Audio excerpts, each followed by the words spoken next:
Welcome everybody, Chef Casey here, Yochadihi Winton Nation. Got another great recipe for you guys to go over for Native American Month here in November. We're going to do a pan-seared salmon. You could also do this on a cedar plank. You could also do this on the grill, in the oven. Multiple ways to complete this dish. Today I'm going to do it on the pan. I'm going to pan-sear this, and then we're going to finish this dish with a wild rice hash. Now wild rice, this is a California rice.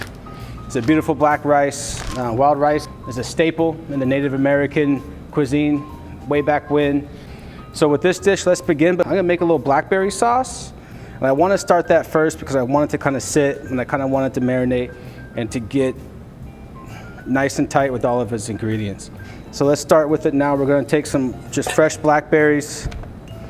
If you don't have blackberries, you can do blueberry, you can do elderberry. We'll do some fresh blackberries. We want to macerate these. That's a fancy word, right? Macerate. That kind of means just destroy, kind of just break down. Maceration, break down. And what's going to do that? A little bit of salt. Why? Because salt is coarse. And the coarseness from the salt is going to help break down the blackberry, all the little pods in there when we crush it up. We're going to do a little bit of salt. We're going to do a little bit more sugar. Add a little sugar to this. This will help also break it up. And I'm also going to add a little bit of smoky spice. These are some adobo chilies. This is going to help create a little bit of flavor. It's going to bring it from a sweet kind of blackberry dish to a little more savory, but you still have your sweetness there. So let's just go ahead and kind of just mash these up. So as we mash this, you can see how the blackberry is starting to break down. Some of the natural juices are coming through. I can smell the chipotle. I'm going to go ahead and add a little bit more sugar.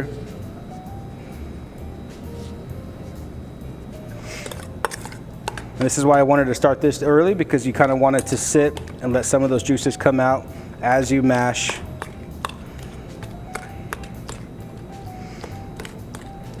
It doesn't have to be a pure fine mash, but you want the majority of the blackberries broken down.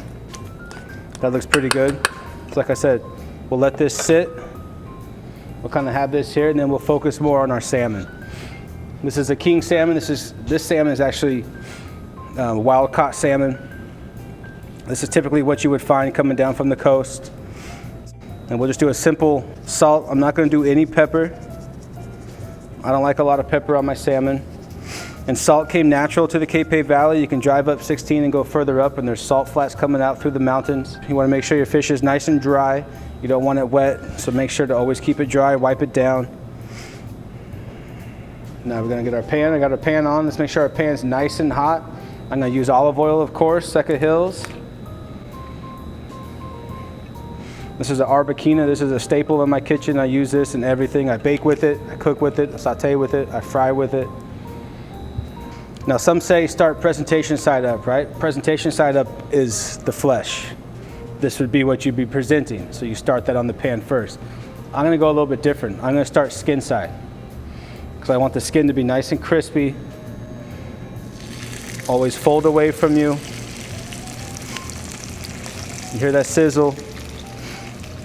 Like I said, you always wanna make sure you're laying the salmon down this way, not laying it down this way, because if you lay it down this way, it's gonna pop into your face. You wanna lay it down that way. Make sure they have enough space. You don't want your salmon to crowd, because when it gets too tight, it's going to start to steam itself. And you're going to lose all your saute, and you're going to lose all your crust and what you're trying to create. And at this point, I just let it sit. You want that skin to get nice and crispy. Salmon's a quick cooking fish. So you just want to make sure that your skin's looking good. It's popping, it's sizzling. Let's give it a little bit more time. Won't touch it, we'll let it cook. Then we can talk about our rice. It's a beautiful rice. I cook this rice just like pasta. There's no ratio to it. Big salted boiling water, a couple cups of rice, and just let it cook. Let's flip our salmon. As you can see, the skin already wants to pull back off the flesh. Nice and hot, there we go, beautiful. It looks great, it's smelling great. We'll let that cook, and we'll get everything ready for our wild rice hash. So the hash can be done in multiple ways. How I'm gonna do it is I'm gonna have my rice cooked off first ahead of time. Then I'm gonna saute my veggies and I'm gonna add the rice to it. Let's start with some celery. We'll just do a nice chop of the celery. You kind of want these veggies to stick out in the rice, so you want them to be a little bit bigger than the rice kernel. Cape Valley carrots. It's a beautiful carrot. I'm gonna leave the skin on because I just think that's just how it's, you know, to me, in my opinion, I like it that way. It's more rustic, it's more true to the carrot.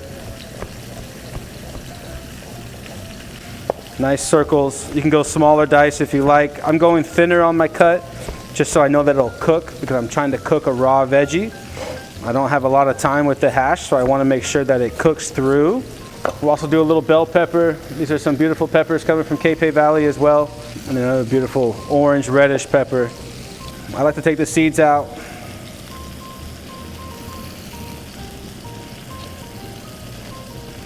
We'll do a nice cut on these. So your salmon's going, you have your rice cooked off, your blackberries marinating. As you can see, if you take a look at the blackberry, more and more juice is coming out. It's just the salt and the sugars working its magic, and it's slowly turning into that sauce that you want it to be. So you got your bell peppers. And you don't have to use bell pepper. You can use whatever you want kind of in. That's the beauty of a hash. The hash is a vessel. You can just incorporate whatever type of ingredients you want to it.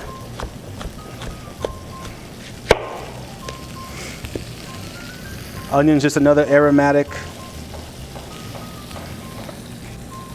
Do a nice little medium dice on it. What I'm going to do is I'm going to check my salmon. I can kind of tell from the back side. Okay. Turn it. Looking beautiful. As you can see, there's a coloration on top. It's starting to pull away. You're getting a little bit of the fat coming through on the sides, but that's okay.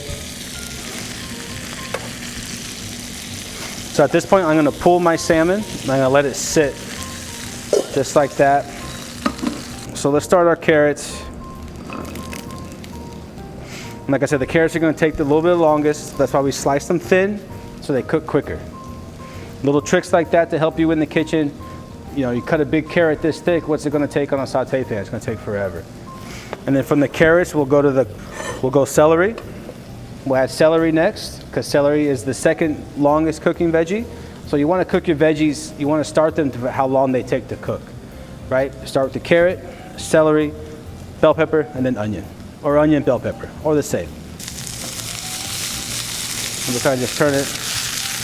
As you can see, our carrots are already starting to caramelize beautifully. Let's go ahead and start getting some of our bell pepper and onion in there. And there's a lot here on the board, so I probably won't use all of it, but I'll use a fair amount.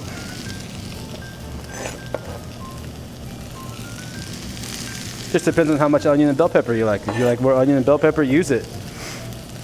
Maybe I'll just do the whole thing. Why not? Add more flavor to the dish, more color. Come back around, do another flip.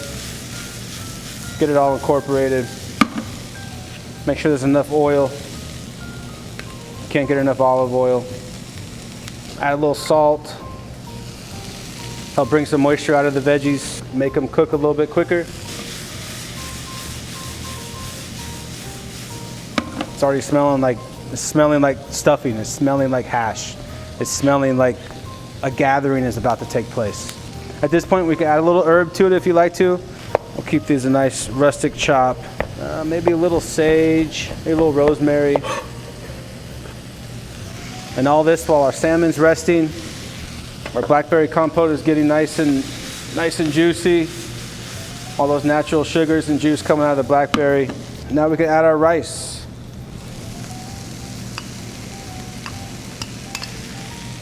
So we add the rice, kind of mix it up.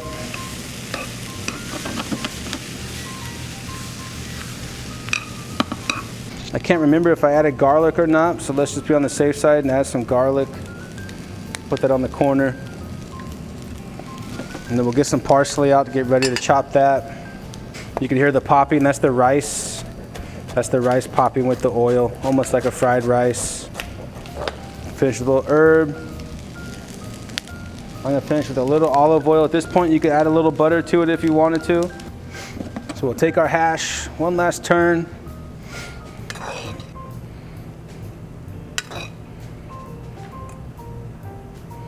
And we'll come back with our salmon. Kind of lean the salmon a little bit that way. And then we'll come back with our beautiful blackberry chipotle pepper macerated sauce. And then we'll just come right over the salmon. Then I'm gonna finish with a little Sucker Hills honey. This will go right over the salmon, right over the blackberry, and right over the hash. So there we have it. A little wild rice hash, pan-seared salmon, a little blackberry chipotle compote sauce. Chef Casey here from the Patwin Kitchen. Thank you very much for joining us. Have a great day.